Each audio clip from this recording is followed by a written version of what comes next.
দেখো এই অঙ্কে কি লেখছে, 1250 বিয়োগ 960 সমান খালি ঘর। এরপর লেখছে গাণিতিক বাক্যটি দিয়ে একটি গল্প তৈরি করি। অর্থাৎ একটা গল্প তৈরি করতে বলছে, যে গল্পটায় 1250 এবং 960 থাকবে এবং বিয়োগ হতে হবে। তাহলে আমরা আগে অঙ্কটা করে নিই, যেহেতু বিয়োগ চিহ্ন আছে।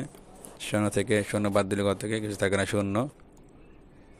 5 থেকে তো 6 বাদ দেওয়া যায় না, 5-এর বামে 1 2 কত 15, 15 থেকে 6 বাদ দিলে কত হবে 9। 1 2 ছিলাম 1 9 7 যোগ কত হবে 10। যেহেতু এখানে 12 আছে, আমরা 12 থেকে 10 বাদ দিয়ে দেবো, কত হবে 2, অর্থাৎ 290। এখন কি করতে হবে, একটি গল্প তৈরি করতে হবে।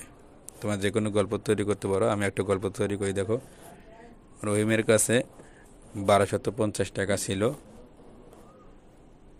সে 960 টাকা দিয়ে দুটি গল্পের বই কিনলেন। এখন রহিমের কাছে কত টাকা থাকলো? তাহলে দেখো গল্পের সাথে মিল আছে কিনা। রহিমের কাছে ছিল কত, 1250 টাকা। এখানে 1250 টাকা। রহিম কী করছে, গল্প বই কিনছে। গল্প বই কিনলে কী হবে, টাকা চলে গেছে, বাদ দিতে হবে। এখানে বিয়োগ চিহ্ন আছে, বাদ দেওয়া হয়েছে।